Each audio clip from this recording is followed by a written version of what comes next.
What was expected to be a decent week for our players on international duty is ending up in more misery. Another day, another injury blow for Manchester United. Andre Onana has joined the long list of injured players at Manchester United after he was seen limping off in that 3-0 win of Cameroon against Mauritius in the World Cup qualifier. Of course, we are yet to know the depth of this injury, but it looked concerning. Now, remember, Manchester United has got so many injured players, from Casemiro, Johnny Evans, Lisandro Martinez, Tyrell Malacia, Christian Eriksen, Rasmus Højlund, name them. So many injuries have been fettering us. Look, sure, some you can't forget, but well, you should not know that Andre Onana might be out earlier than we expected. Remember, before, the expectation was that he was going to go represent Cameroon. After him coming out of his retirement, he said he is going to be playing for his nation again, and indeed he is back.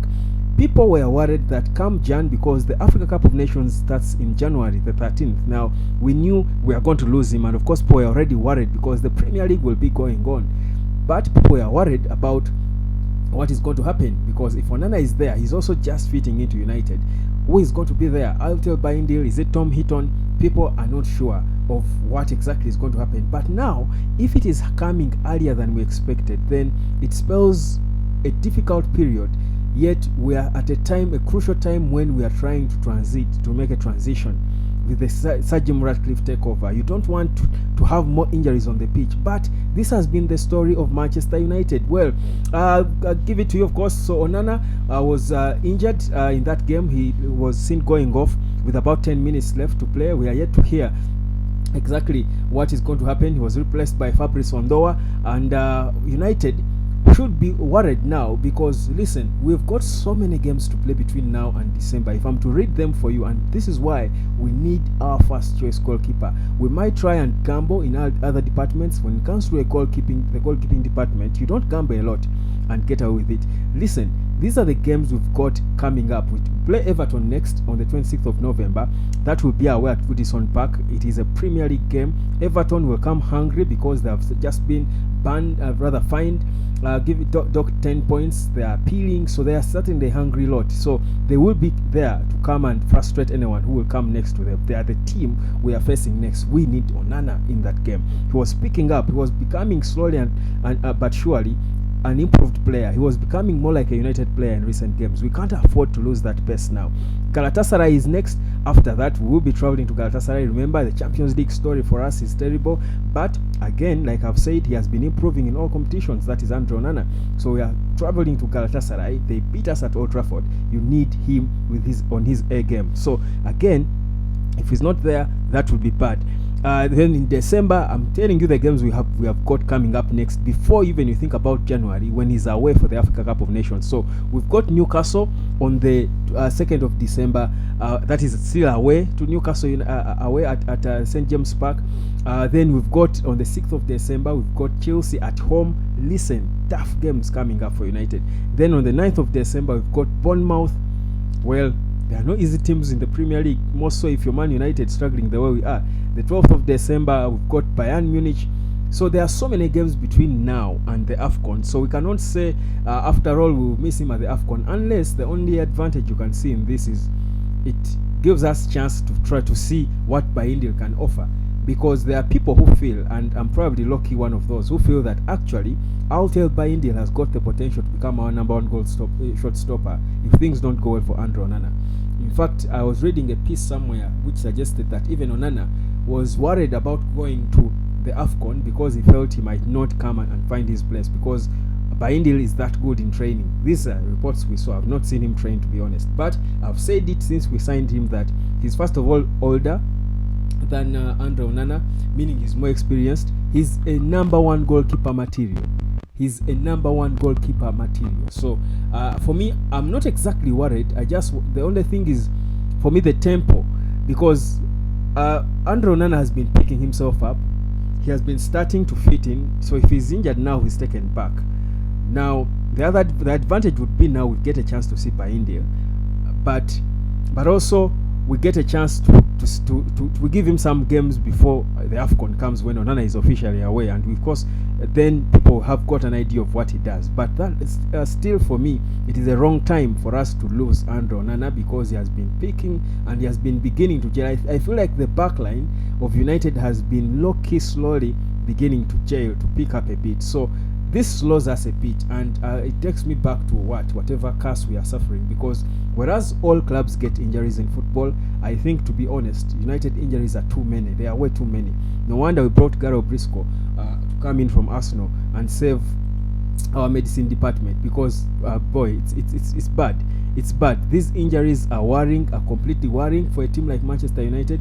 We can't afford to be losing player after player, player after player.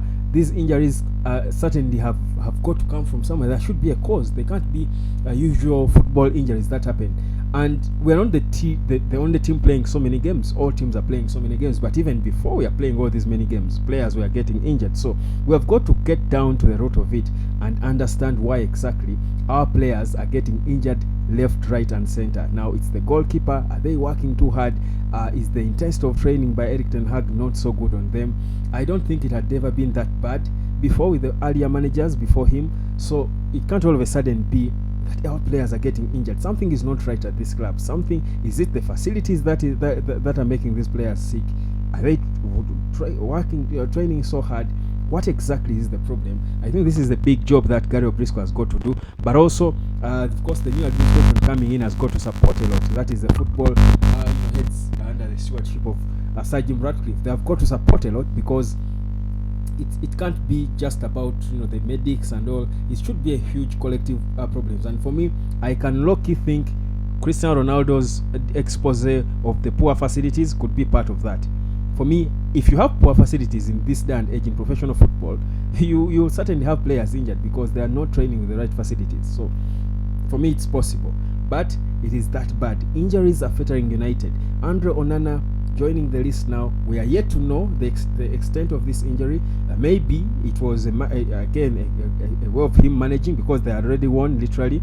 So maybe he just wanted to rest, to be put off and rest, so that he keeps himself fit.